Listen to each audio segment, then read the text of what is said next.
The first time my child didn't call me mom, I noticed it in my bones before I understood it in my mind.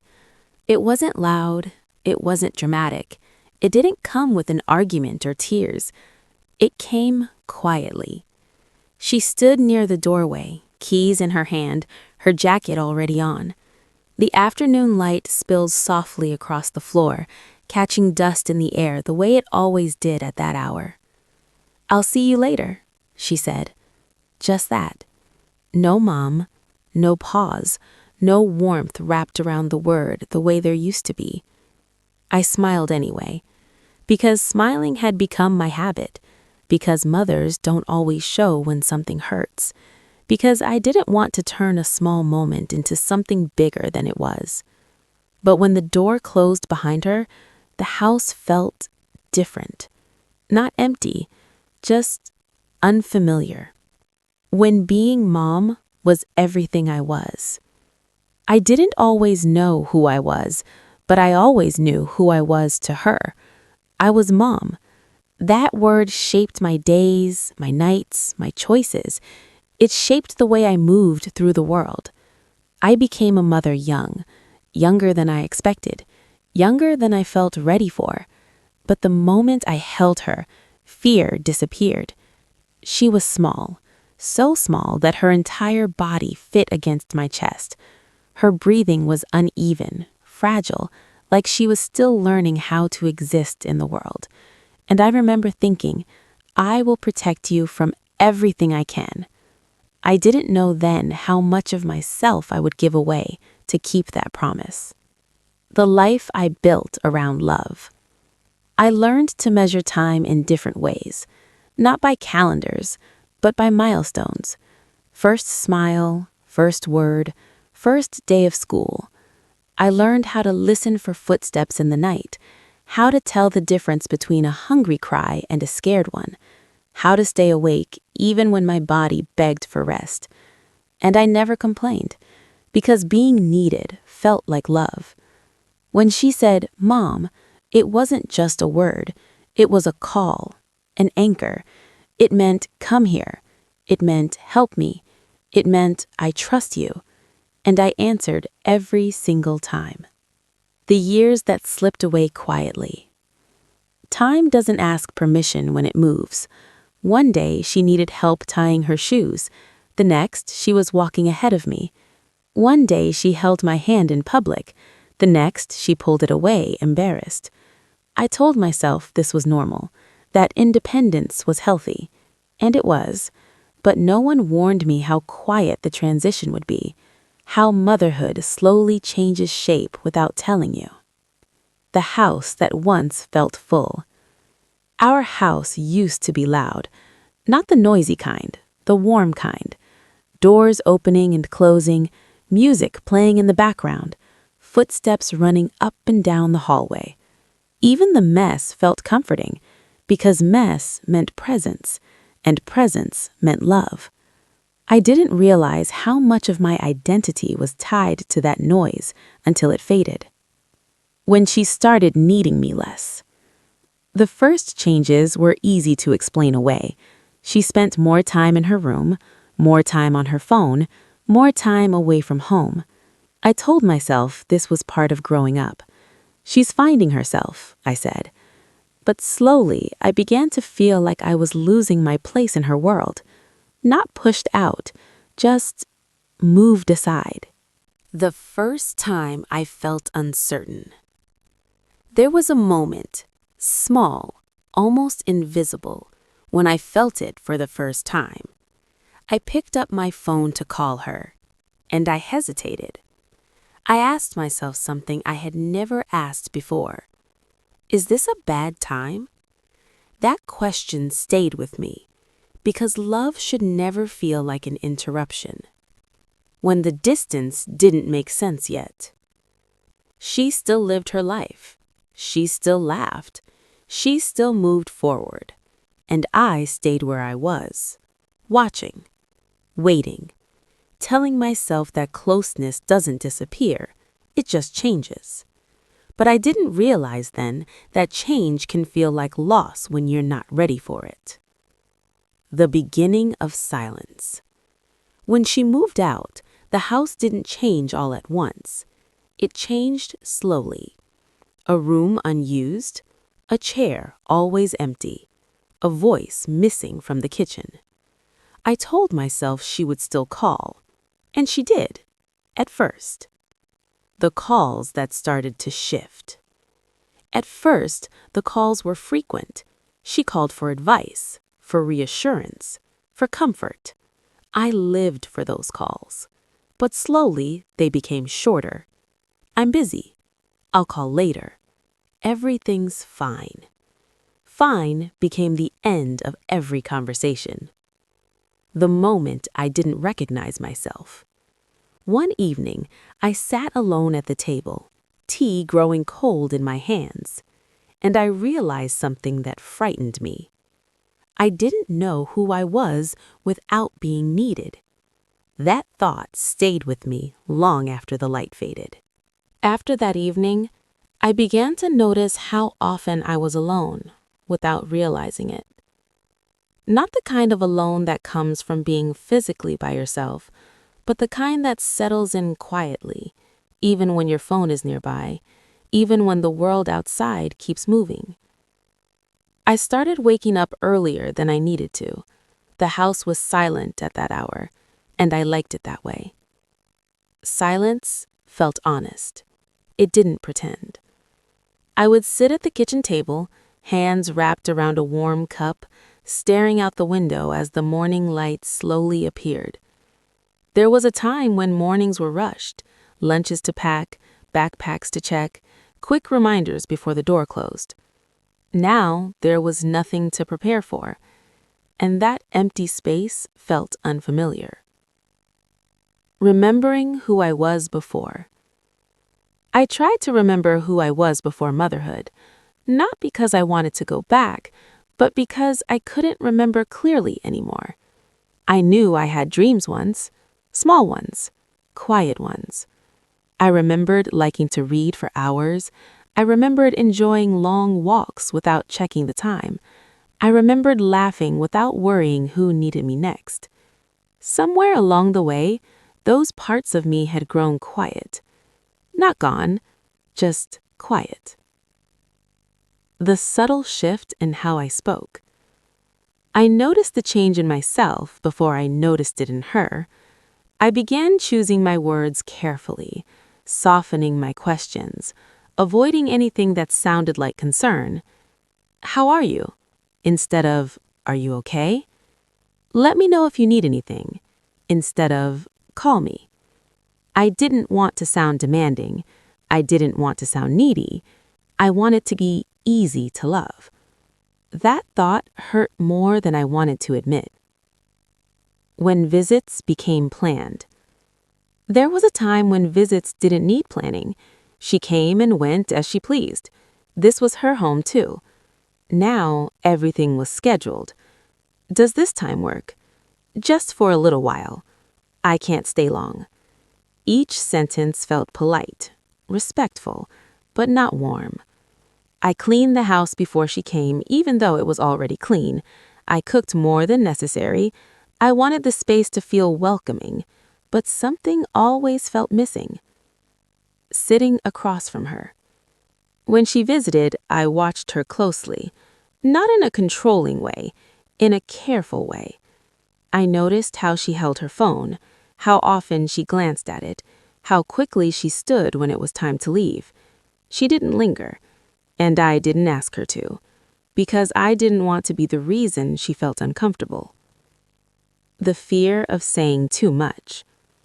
I had things I wanted to tell her, small things, that I missed her laugh, that the house felt different without her, that I still saved her favorite mug for her visits. But I kept those thoughts to myself. I didn't want to guilt her. I didn't want her to feel like she owed me anything. So I swallowed my feelings, and silence grew heavier. The phone that stayed quiet. Some days, my phone didn't ring at all. I told myself not to check it constantly. I failed. Every notification made my heart jump.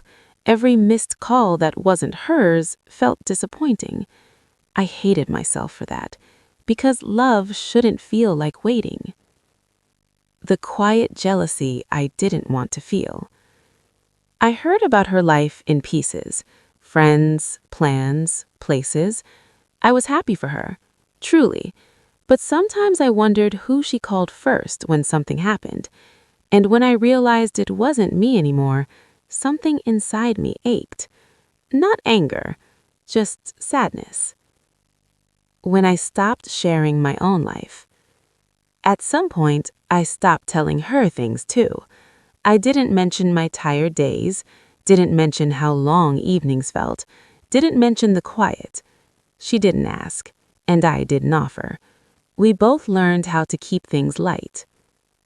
The loneliness that didn't ask permission. Loneliness doesn't announce itself. It arrives softly. It sits beside you when you eat alone. It follows you through empty rooms. It waits for you at night. I felt it most when I laughed at something and realized there was no one to share it with. I felt it when I cried and wiped my tears before anyone could notice. The question I was afraid to ask. Late one night, I asked myself something I had avoided for months. What if this is permanent? What if the closeness never comes back the way it was? The thought scared me, but I didn't push it away. I sat with it, and that's when I realized something important. I had been holding on to a version of motherhood that no longer existed. The beginning of awareness. I wasn't angry at her. I wasn't disappointed. I was grieving a role that had slowly changed without warning, and I didn't know yet how to let go. As days passed, I began to understand something I hadn't been ready to face before. The world hadn't stopped moving just because my role had changed. Life outside my window continued as it always had. Cars passed, children walked to school, neighbors greeted each other. But inside my home, time felt slower, almost careful. The house that held memories. Every corner of the house carried reminders. The hallway where she once ran barefoot. The kitchen counter where she did homework while I cooked. The chair at the table she always chose. I hadn't changed much. I kept things the same because change felt too final. I still washed her favorite mug, even though it rarely got used. Still folded blankets the way she liked them. These habits comforted me. They made the absence feel temporary. Conversations with myself. I found myself talking out loud sometimes. Not full conversations, just small thoughts. I'll save this for later. She might like this. Then I would stop. Because later didn't always come, and she might started sounding like hope instead of certainty. When I realized I was holding on alone. One afternoon, I reached for my phone without thinking. I typed her name, then I stopped. I stared at the screen and asked myself quietly, do I have something to say, or do I just miss her? That question stayed with me, because missing someone doesn't always give you the right to interrupt their life, and learning that felt heavier than I expected. Learning to sit with silence. I tried filling my days, small errands, long walks, simple routines, but silence has a way of finding you anyway. At night, it felt louder. The house settled. The clock ticked. My thoughts grew heavier. I replayed moments from the past, the way she used to laugh when I teased her, the way she leaned against me during quiet moments. I wondered if she remembered those moments too. The guilt that came with love. I felt guilty for feeling this way. She wasn't doing anything wrong. She was living her life, and I was proud of her. So why did it hurt? That question made me feel selfish, but feelings don't disappear just because you don't approve of them. They wait. When I started questioning myself, I wondered if I had done something wrong. Had I been too protective, too involved, too present? Had my love felt heavy instead of supportive? These thoughts came late at night, uninvited. I didn't blame her, I blamed myself. The quiet acceptance beginning. One morning, as sunlight filled the kitchen, I felt something shift. Not relief, not peace, just understanding. I realized that motherhood doesn't end, but it changes. And change, even when it's natural, can feel like loss. I didn't know yet how to move forward, but I knew I couldn't stay where I was. The moment I admitted the truth. That afternoon, I reached for my phone without thinking. I typed her name, then I stopped. I stared at the screen and asked myself quietly, do I have something to say, or do I just miss her? That question stayed with me, because missing someone doesn't always give you the right to interrupt their life, and learning that felt heavier than I expected. The quiet beginning. I didn't know what the next chapter would look like. I didn't know how to redefine myself. But I knew this much. The quiet beginning wasn't the end. It was the start of something I hadn't yet learned to name, and I didn't know yet how to let go. The world hadn't stopped moving just because my role had changed. Life outside my window continued as it always had. Cars passed, children walked to school, neighbors greeted each other. But inside my home, time felt slower, almost careful. The house that held memories. Every corner of the house carried reminders. The hallway where she once ran barefoot, the kitchen counter where she did homework while I cooked, the chair at the table she always chose. I hadn't changed much. I kept things the same because change felt too final. I still washed her favorite mug even though it rarely got used, still folded blankets the way she liked them. These habits comforted me. They made the absence feel temporary. Conversations with myself. I found myself talking out loud sometimes. Not full conversations, just small thoughts. I'll save this for later. She might like this. Then I would stop, because later didn't always come, and she might started sounding like hope instead of certainty. When I realized I was holding on alone. One afternoon, I reached for my phone without thinking. I typed her name, then I stopped. I stared at the screen and asked myself quietly, do I have something to say, or do I just miss her? That question stayed with me, because missing someone doesn't always give you the right to interrupt their life, and learning that felt heavier than I expected. Learning to sit with silence. I tried filling my days, small errands, long walks, simple routines, but silence has a way of finding you anyway. At night, it felt louder. The house settled, the clock ticked, my thoughts grew heavier. I replayed moments from the past, the way she used to laugh when I teased her, the way she leaned against me during quiet moments. I wondered if she remembered those moments too. The guilt that came with love. I felt guilty for feeling this way. She wasn't doing anything wrong. She was living her life, and I was proud of her. So why did it hurt? That question made me feel selfish. But feelings don't disappear just because you don't approve of them. They wait. When I started questioning myself, I wondered if I had done something wrong. Had I been too protective, too involved, too present? Had my love felt heavy instead of supportive? These thoughts came late at night, uninvited. I didn't blame her. I blamed myself. The quiet acceptance beginning. One morning, as sunlight filled the kitchen, I felt something shift. Not relief, not peace, just understanding.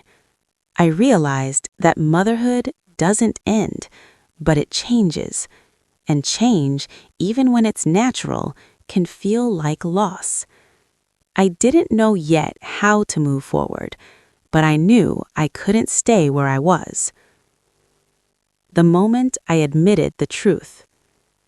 That evening, I sat alone and whispered something I hadn't said out loud before. I miss being needed. Saying it didn't make the feeling go away, but it made it honest. And honesty is where healing begins. I didn't know what the next chapter would look like. I didn't know how to redefine myself. But I knew this much. The quiet beginning wasn't the end. It was the start of something I hadn't yet learned to name. At first, I told myself I was imagining things. Distance can feel larger than it is when you're standing still. That's what I believed. I believed that if I stayed patient, if I stayed quiet, everything would settle into place again. But patience doesn't always bring people closer. Sometimes it only makes you notice how far apart you've become. When calls became shorter. There was a time when our phone calls felt like conversations, real ones. She would talk and I would listen. I would talk and she would listen. Now the calls felt like check-ins, quick, efficient. How are you? I'm fine. What are you up to? Just busy. Busy. That word returned again and again, like a wall I couldn't see through. I didn't push, I didn't question. I learned how to accept small answers. Waiting for the phone to ring. I never planned my day around the phone. Not at first. But slowly I started noticing time differently. Mornings passed quietly. Afternoons stretched longer than they used to. Every sound from my phone made my heart lift for just a moment. Most of the time it wasn't her. And when it was, the conversation didn't last long. I told myself not to be disappointed, but feelings don't follow instructions. The way I began choosing my words. I became careful with what I said. I softened my voice. I shortened my stories. I stopped sharing worries, stopped sharing small frustrations. I didn't want to sound negative. I didn't want to sound like I needed too much. I wanted to be easy to love. And that realization hurt, because love shouldn't require shrinking yourself. Messages that didn't invite conversation. I switched to texting more often. It felt less intrusive, just small messages. Hope you're having a good day. Thinking of you. Sometimes hours passed before I got a reply. Sometimes a whole day. When the reply came, it was brief. Thanks. Yeah. Heart. I stared at those messages longer than I should have, trying to find warmth in a few characters, trying not to read between the lines. When visits needed planning. Visits weren't spontaneous anymore. They were scheduled. Does this time work? I can only stay a little while. I nodded every time. I told myself this was normal, but I missed the days when she didn't watch the clock, when she stayed because she wanted to, not because she had time. Watching her leave too soon. When she visited, she kept her coat nearby. That small detail stayed with me. People keep their coats close when they don't plan to stay. She smiled, she was polite, but something was missing. The ease, the comfort, the feeling that she belonged there. Feeling like I was standing outside her life. I learned about her life in pieces, small mentions, quick updates. Oh yeah, that happened. I forgot to tell you. Forgot. That word landed quietly, but it stayed. I wondered who she told first, and when I realized it wasn't me anymore, I felt something shift inside. Pulling back without meaning to. At some point, I stopped reaching out as much, not because I didn't care, but because I was tired of feeling like I was interrupting. I told myself to give her space. Space can feel respectful, but it can also feel lonely. The loneliness that came without drama. Loneliness didn't arrive suddenly. It settled slowly. It sat beside me during meals. It followed me into quiet rooms. I felt it most when something good happened and I had no one to call. And when something bad happened, I kept it to myself. The fear I didn't say out loud. I was afraid, not of being alone, but of being forgotten. Afraid that one day I wouldn't fit into her life at all. That fear stayed with me, even when I pretended it wasn't there. As the weeks passed, I began to notice changes not only in how she spoke to me, but in how I lived my own days. I stopped expecting things, not because I didn't want them, but because expecting had started to hurt. I woke up each morning telling myself, today will be quiet, and that's okay. Saying it out loud made it feel more real. Learning her schedule without being told. I started learning her life through patterns. The times she was most likely to answer, the days she was busiest, the moments when she seemed more relaxed. I adjusted myself around her rhythm, not the other way around. I would wait until late afternoon to send a message. I would avoid weekends, knowing she had plans. I never asked what those plans were. I didn't want to feel left out of something I was no longer part of. When concern felt like pressure.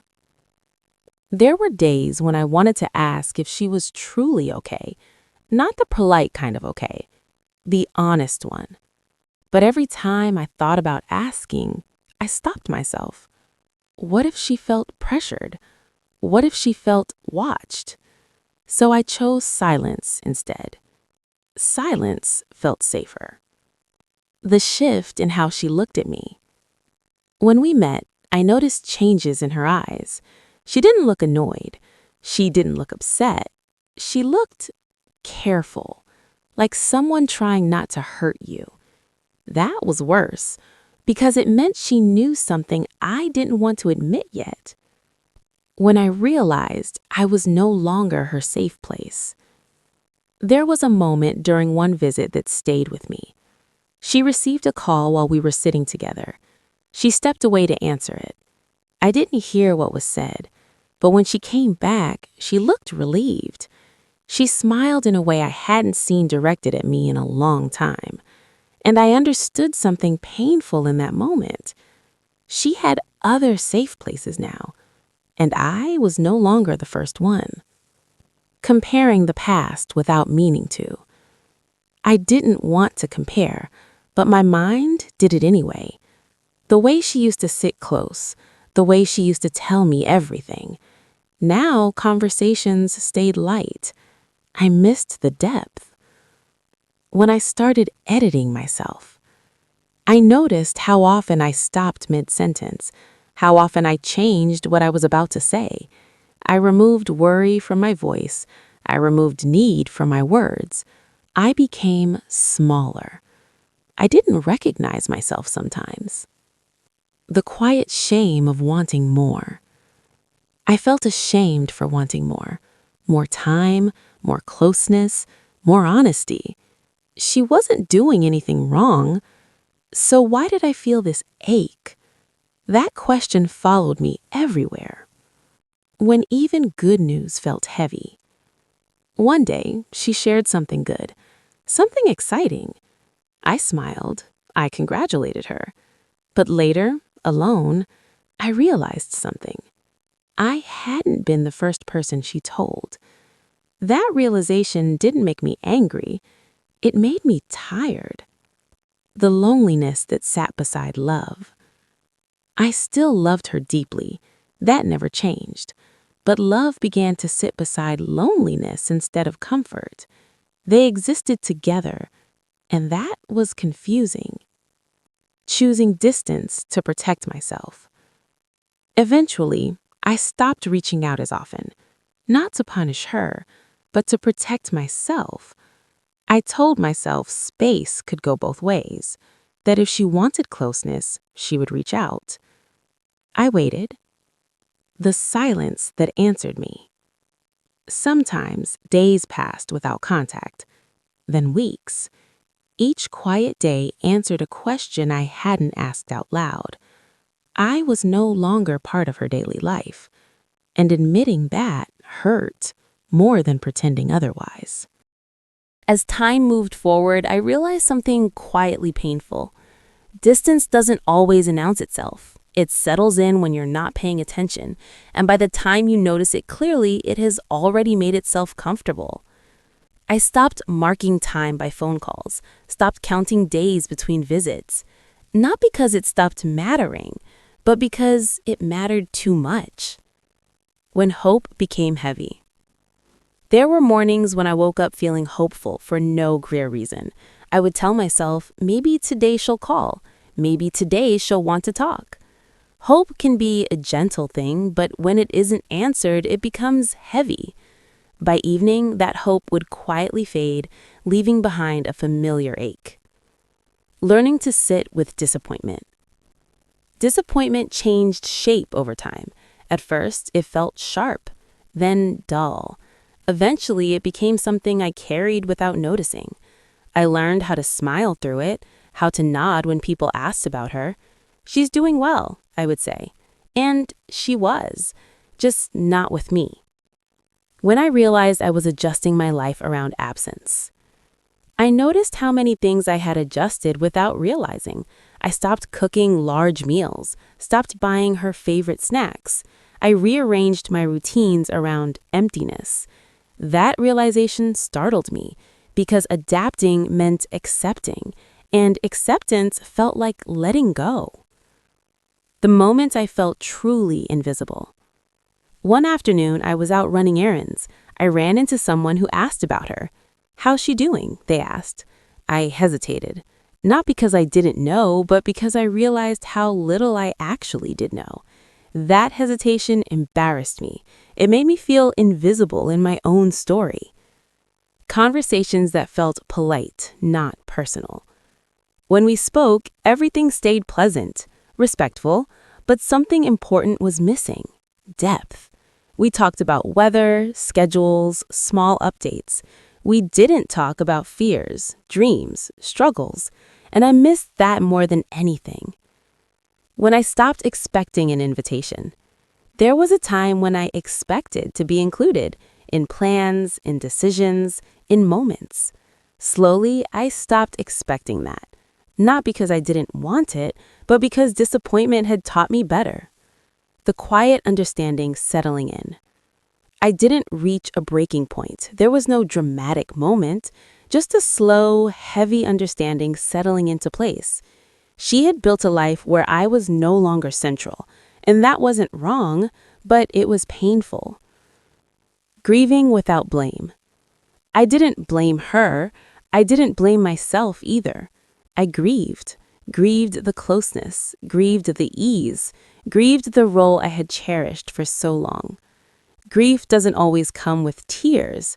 Sometimes it comes with quiet acceptance.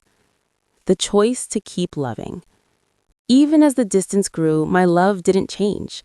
It softened, it adjusted, but it stayed. Love doesn't disappear just because closeness does. It finds new shapes. By the end of that season, I understood something important. Distance doesn't mean rejection, but it does mean change. And change asks you to decide who you will be next. I wasn't ready yet, but I was closer than before. There are moments in life that don't raise their voice. They don't arrive with drama or anger. They don't announce themselves. They simply happen. And by the time you understand what they mean, something inside you has already shifted. For me, that moment came on an ordinary day. So ordinary that I almost missed how important it was. The call that felt different. She called me one afternoon. That alone wasn't unusual, but the way she spoke felt different. Careful, measured. "Do you want to come over for a bit?" she asked. Not, "I miss you," not, "I need you," just an invitation. I said yes right away. After the call ended, I stood in my kitchen holding the phone longer than necessary. something in my chest felt tight. I told myself not to overthink it. I had become very good at doing that. Preparing with quiet caution. I prepared the way I always did. I baked something small, simple, familiar. My hands moved automatically, following years of habit, but my thoughts wandered. I told myself not to stay long, not to talk too much, not to bring up anything emotional. I was learning how to take up less space in her life. That realization came softly, but it stayed. Standing outside the door. When I arrived, I rang the doorbell. I didn't let myself in. That small action spoke louder than words. She opened the door and smiled. We hugged, but it was brief. Her arms didn't linger the way they used to. Inside, the house felt lived in, but not lived in by me. There were new routines here, new rhythms. I was a visitor now. Conversations that stayed on the surface. We sat together. We talked, but it felt like polite conversation between people who didn't want to say the wrong thing. Work, schedules, weather, nothing deep, nothing personal. I noticed how often she checked the time. Not impatient, just aware. And that awareness made me feel like I was borrowing minutes instead of sharing them. The shift I could no longer ignore. At one point, she took a breath. The room felt quiet in a way that made my heart slow down. "I've been meaning to talk to you about something," she said. I felt it then, the moment before the moment. I didn't interrupt, I didn't speak, I waited. Words spoken gently, felt deeply. "I think I need more space," she said. Her voice was calm, soft. She explained that she was trying to focus on her life, that she felt overwhelmed sometimes, that she needed boundaries. Boundaries. That word stayed with me. She wasn't angry, she wasn't accusing me, she was explaining, and somehow that made it harder. Realizing the truth without arguing. As she spoke, pieces fell into place. The short calls, the delayed messages, the planned visits. This wasn't accidental. This was intentional. Not meant to hurt, but still painful. I nodded. I listened. I didn't defend myself. I didn't explain how lonely I had been. I didn't want to make her feel guilty for growing. Walking out changed. When the conversation ended, I stood up slowly. She walked me to the door. "I hope you understand," she said. I told her I did. And in that moment, I truly meant it. Because love doesn't always fight to stay close. Sometimes, love steps back. The door closed behind me. I stood there for a moment longer than necessary, breathing, letting the truth settle. The drive home felt longer than usual. Every stoplight gave me time to think. I didn't cry, not yet. I felt numb, like something important had ended, even though nothing dramatic had happened. Sitting alone with the truth. That evening, I sat at my kitchen table. The house was silent. And for the first time, I said it out loud. She doesn't need me the way she used to. Saying it didn't make it easier, but it made it real. That night, sleep did not come easily. I lay in bed staring at the ceiling, listening to the quiet hum of the house. Every sound felt louder than usual. The ticking clock, the distant noise of a car passing outside. My body was tired, but my mind would not rest. I replayed the afternoon over and over again. Not her words exactly, but her expression, her careful tone. She hadn't been angry, she hadn't been cruel, she had been calm, and somehow that hurt the most. The grief that arrived without tears. I didn't cry right away. Instead, I felt hollow, like something important had been gently removed, leaving behind a space I didn't know how to fill. This wasn't the kind of grief people talk about. No one brings you flowers for this. No one checks in to ask if you're okay. Because nothing bad happened. But something ended, and endings don't always need drama to be real. Remembering every small moment. As the night went on, memories surfaced without warning. Her small hand wrapped around my finger when she was a baby, her voice calling out, "Mom," from another room, the way she used to lean her head on my shoulder when she was tired. Those moments felt close and distant at the same time, like photographs you can't touch. I wondered when the shift had truly begun. Had it started years ago? Had I missed the signs? Questioning my own love. I began questioning everything.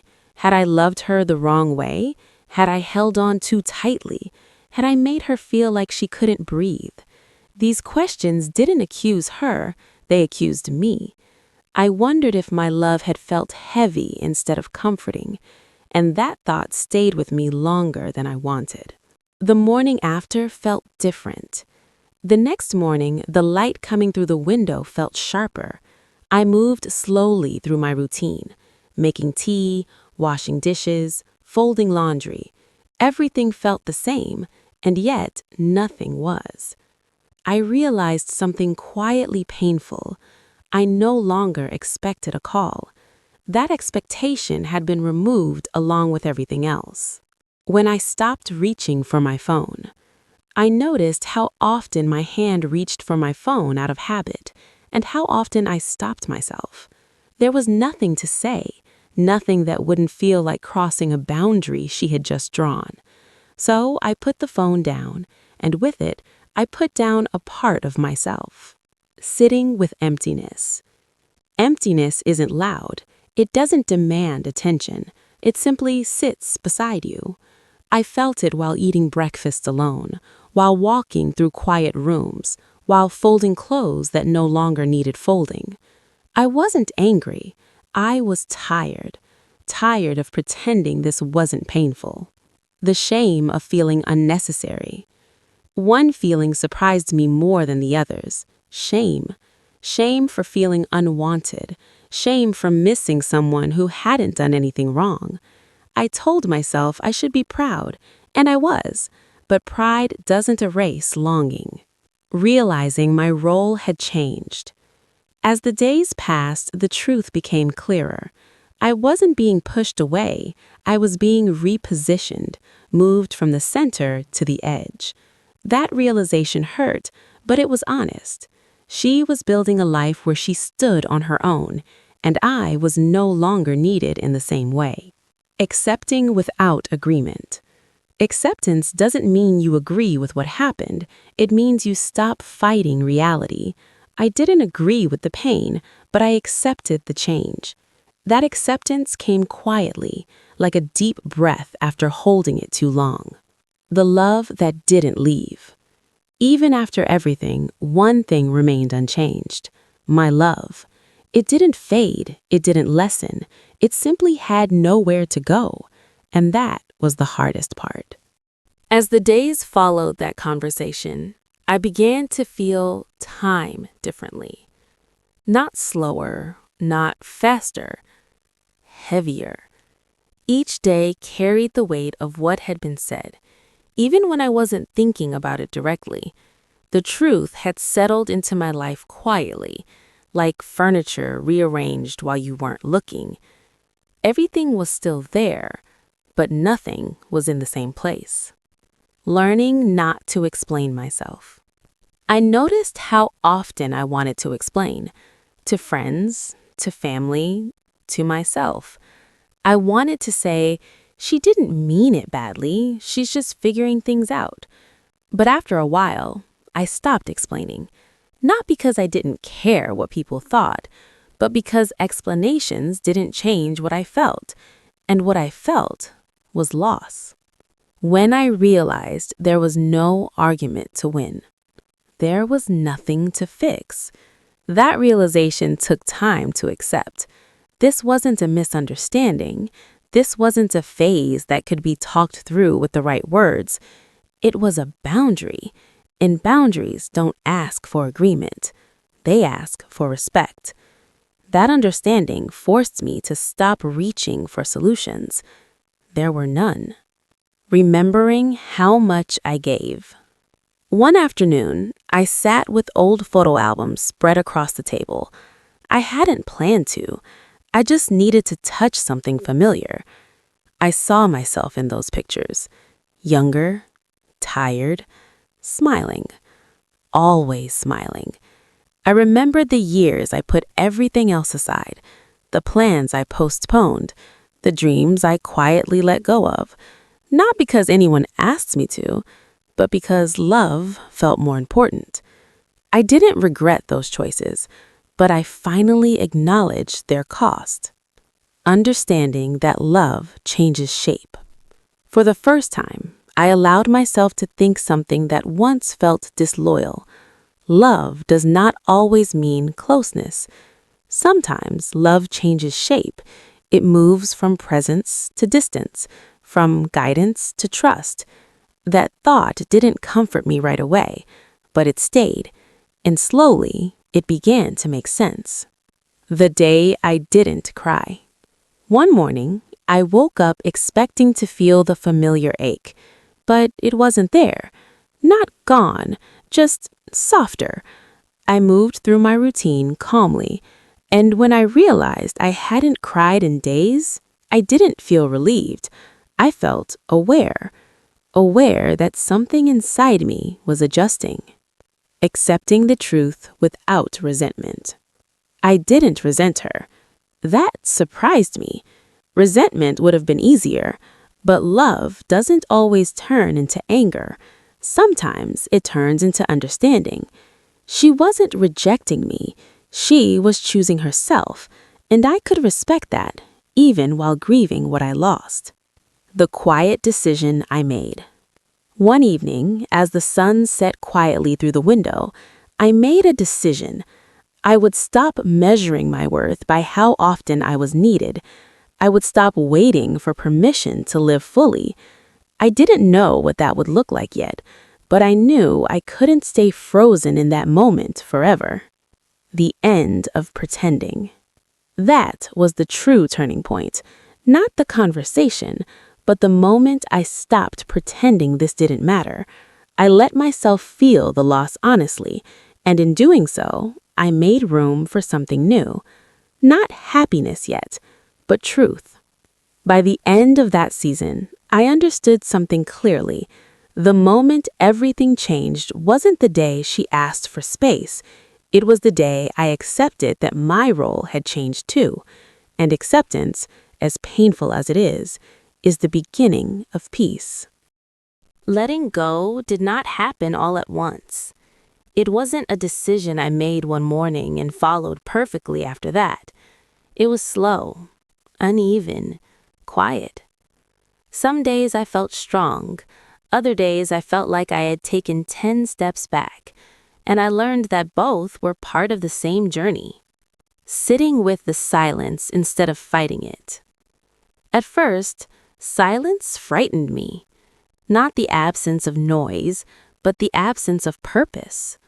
For so many years, my days had been shaped by someone else's needs, someone else's schedule, someone else's worries.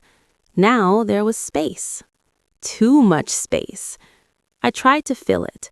I kept myself busy, cleaned rooms that were already clean, ran errands I didn't need to run. But busyness didn't replace meaning. Eventually, I stopped running from the silence. I sat with it, and that was harder than I expected. Learning how much of me I had put away. One afternoon, while sorting through old drawers, I came across things I had forgotten. Books I once loved, notes I had written to myself years ago, little reminders of who I had been before motherhood became everything. I sat on the floor holding those things and felt something unfamiliar. Curiosity. Who was this woman? What did she want? I realized I had put myself away carefully, not out of obligation, but out of love, and now I had to figure out how to take myself back out. The fear of rediscovering myself. Rediscovering yourself sounds hopeful, but it's also frightening, because it means admitting you don't know who you are anymore. I had been someone's constant for so long. Without that role, I felt unsteady, like standing in a room without walls. I wondered if it was too late to rebuild anything for myself. That question haunted me quietly. Small choices that felt like freedom. I started small. I chose what I wanted for dinner without considering anyone else's preferences. I took longer walks. I let myself rest without guilt. These were tiny acts, but they felt important. They reminded me that my needs still existed and that they mattered. Letting go of guilt. Guilt had followed me everywhere. Guilt for wanting more, guilt for feeling hurt, guilt for needing space of my own. I had to learn something difficult. Feeling pain didn't make me selfish. Missing closeness didn't make me weak. And letting go didn't mean I loved any less. Reframing what motherhood meant.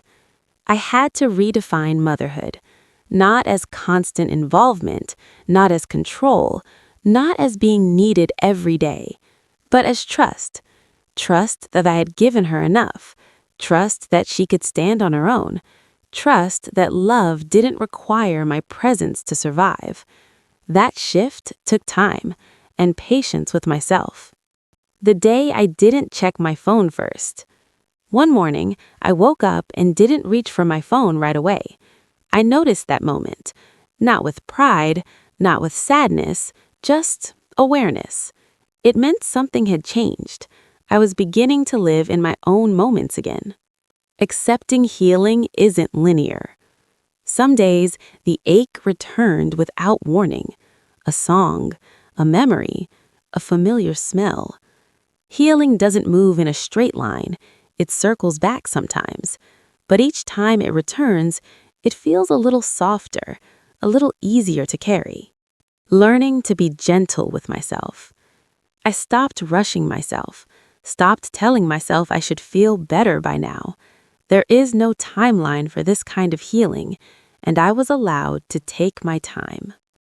As days turned into weeks, I began to notice small changes in myself.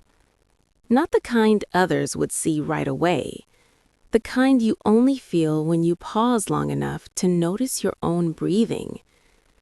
I wasn't rushing through my days anymore. I wasn't waiting for something to happen before allowing myself to feel at ease. I was learning how to exist without anticipation, and that felt new. Letting mornings belong to me. Mornings had always been about preparation. Who needed to be where? What needed to be packed? What needed to be remembered? Now, mornings were quiet. At first, that quiet felt empty, but slowly, it became peaceful. I drank my tea slowly instead of gulping it down. I watched the sunlight move across the floor. I let myself enjoy simple moments without rushing to the next task. I realized how rarely I had done that before. Facing the loneliness without judgment. Loneliness still visited. I didn't chase it away. I didn't tell myself I shouldn't feel it. I let it sit beside me. I learned that loneliness doesn't always mean something is wrong. Sometimes it means something has changed, and change takes time to settle. The habit of self-blame fading. For a long time, I had blamed myself for loving too much, for worrying too much, for not knowing when to step back. Those thoughts still appeared sometimes, but they no longer stayed as long. I started reminding myself of the truth. I had done my best with what I knew at the time. That realization brought relief I hadn't expected. Remembering that I was more than one role. I began reconnecting with parts of myself I had forgotten. I read again, not because I had to, but because I wanted to. I listened to music I used to love. I walked without counting steps or time. These things didn't erase the pain, but they reminded me that I still existed beyond it. Learning to be comfortable with space. Space used to scare me. It felt like rejection. But I started seeing it differently. Space didn't mean absence of love, it meant room to grow, for both of us. That understanding softened something inside me. When I stopped measuring time by contact, I no longer counted days between calls. I no longer checked my phone expecting it to light up. If she called, I answered. If she didn't, I lived my day anyway. That shift didn't happen overnight, but when it did, it felt like relief. Accepting that relationships evolve. I thought about how relationships change over time. Friends drift, circumstances shift, people grow. Why should motherhood be different? That thought didn't erase the sadness, but it made it feel less personal, less like failure. Releasing the need to be central. I had to release the need to be at the center of her life. That was the hardest part, because being central had once felt like proof of love. Now, I understood something new. Love doesn't always sit in the middle. Sometimes it supports from the side. Finding strength in letting go. Letting go didn't make me weaker. It made me steadier. I stood on my own again. Not because I had to, but because I could. And that realization surprised me. As time passed, I stopped fighting the version of myself that was changing. At first, I tried to hold on to who I had been, the mother who was always needed, the woman whose worth came from being relied upon. But holding on only made the ache stronger. So I loosened my grip. Not all at once, just enough to breathe. Allowing myself to grieve without shame. I gave myself permission to grieve, not loudly, not publicly, but honestly. I grieved the closeness we once had. I grieved the ease of our conversations. I grieved the comfort of being someone's first call. I learned that grief doesn't mean something went wrong. It means something mattered. Understanding that love doesn't disappear. Even as I let go, love remained. It didn't fade. It didn't weaken. It simply changed its place. I no longer needed to hold on tightly to prove it was real. Love doesn't need proof. It just exists. When I finally stopped explaining myself, I stopped explaining my feelings to others. I stopped justifying my sadness, stopped apologizing for missing her. I understood that my feelings didn't need approval. They were valid because they were real. That realization brought quiet strength. Learning to trust what I gave her over the years was enough. Enough love, enough care, enough guidance. I didn't need to keep giving to prove it mattered. The foundation was already built. Releasing the fear of being forgotten. The fear didn't vanish completely, but it loosened its hold. I realized something important. I didn't need constant reminders to know I was loved, and neither did she. Trust works both ways. Making peace with my new role. My role had changed, but it hadn't disappeared. I was still her mother, just in a different way. One that didn't require daily involvement. One that relied on respect instead of control. That understanding settled gently. Finding quiet confidence. I noticed a new feeling growing inside me. Confidence. Not loud, not bold. Quiet. The kind that comes from knowing you will be okay, even when things don't look the way they used to. Standing alone without feeling lost. For the first time in a long while, I stood alone without feeling lost. I wasn't waiting. I wasn't holding my breath. I was living, and that felt like progress. By the end of that chapter, I understood something clearly. Letting go didn't erase love. It allowed it to breathe. And in that space, I found myself again.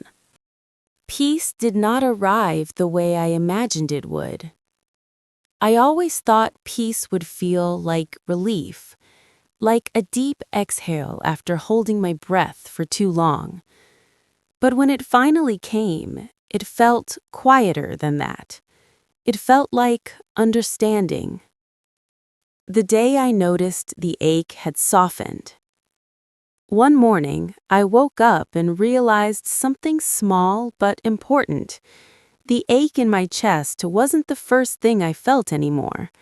It was still there, but it no longer ruled my day. I moved through the morning gently, not rushing, not waiting. And for the first time in a long while, I didn't feel the need to check my phone. That moment surprised me. Accepting that love can be quiet. I began to understand that love doesn't always announce itself. Sometimes it sits quietly in the background, unseen, unspoken. I didn't need daily reminders anymore. Love wasn't measured by calls or messages. It existed because it always had. The call that felt different. When she did call, it felt different too. There was no pressure behind it, no expectation. We spoke calmly, comfortably, and when the call ended, I didn't feel empty. I felt grateful. Grateful that connection still existed, even if it looked different now. Learning to trust the space between us. Space no longer felt like rejection. It felt like trust. Trust that she was living her life. Trust that I had raised her well enough to do so. That trust replaced fear, slowly. When I stopped waiting for closure, I realized something important. Not every story gives you a clear ending. Sometimes closure is something you give yourself. I stopped waiting for an apology that was never needed. Stopped waiting for things to return to the way they were. I allowed them to be what they were. Understanding that growth often looks like loss. Growth isn't always beautiful while it's happening. Sometimes it looks like distance. Sometimes it feels like loss. But growth carries lessons, and those lessons stay with you long after the pain softens. Choosing gratitude over regret. I thought about all the years we had shared, the laughter, the late nights, the moments that shaped us both. I realized something quietly powerful. I didn't lose those years. They still belonged to me, and no amount of distance could take them away. Making peace with the past. I stopped replaying old moments, searching for mistakes. I stopped asking myself what I could have done differently. The past didn't need correction. It needed acceptance. And acceptance brought peace. Recognizing my own strength. I saw myself more clearly now, not just as a mother, but as a woman who had loved deeply, who had learned to let go without bitterness, who had chosen understanding over resentment. That realization made me proud. As peace settled in, I began to notice how differently I moved through my days. Not lighter exactly, just steadier. I no longer felt pulled in every direction by what might happen or what might not. I woke up each morning with a quiet sense of balance. That alone felt like a gift.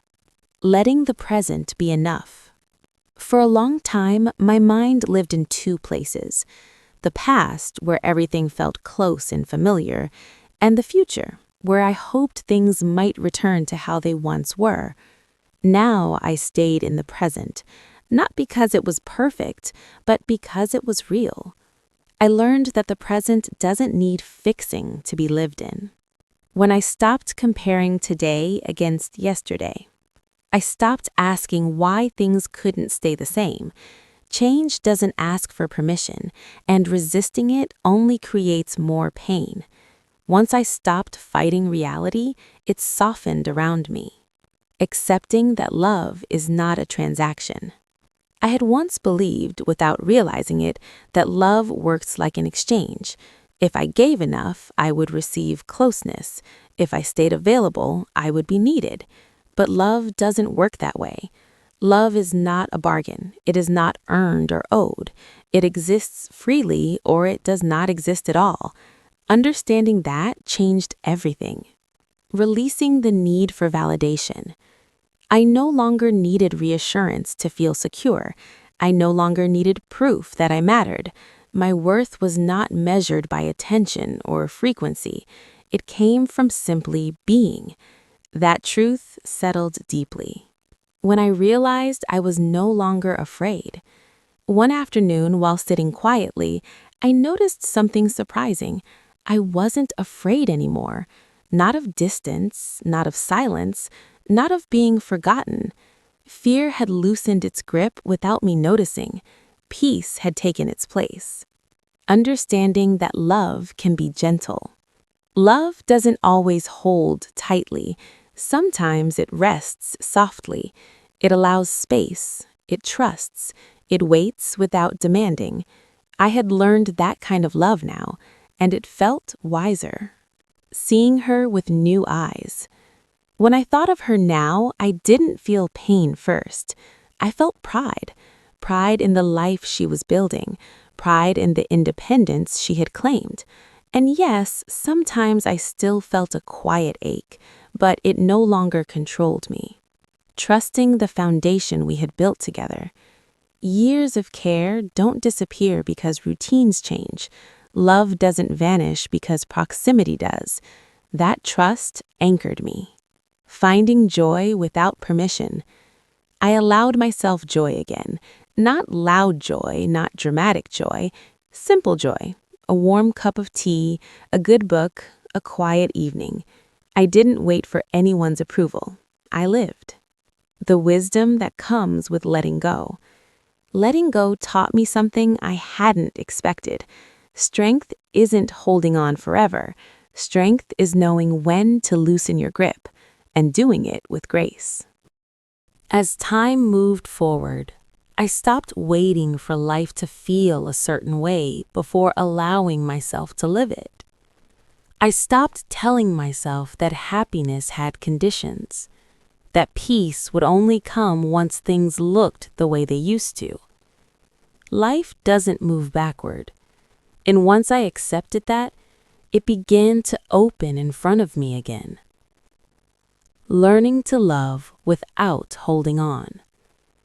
Love, I learned, does not disappear when you loosen your grip. It becomes quieter, softer. It learns how to exist without control. I didn't need to be involved in every detail of her life to love her deeply. I didn't need constant closeness to feel connected. Love doesn't depend on access. It depends on truth.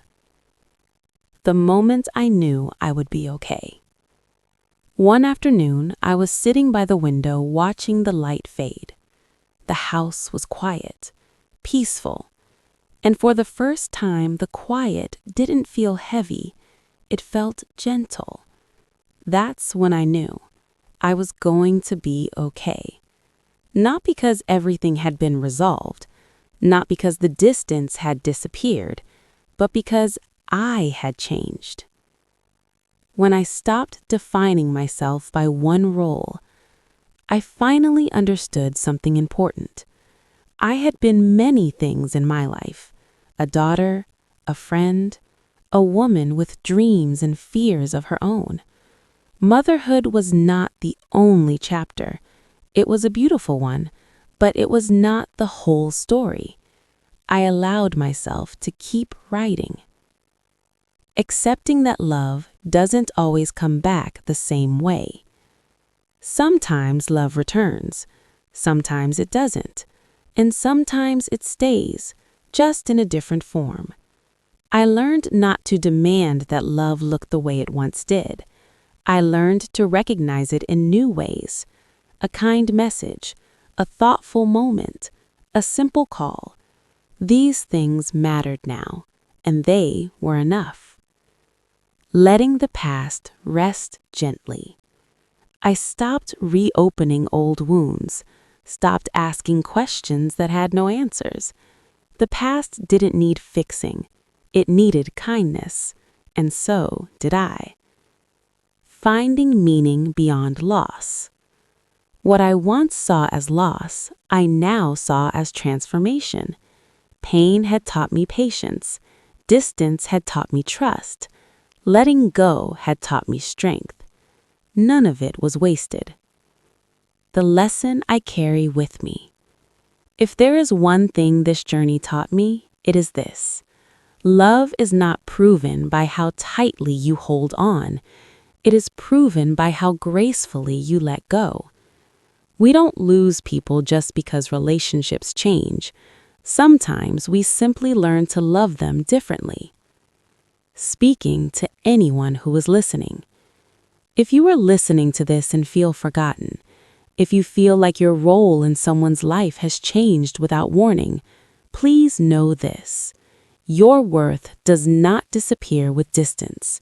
Your love was real, and it mattered, even if it looks different now. Life continues, not always as we imagined, but often in ways that teach us more than comfort ever could. I no longer fear the quiet. I no longer fear change, because I know who I am now, and that is enough.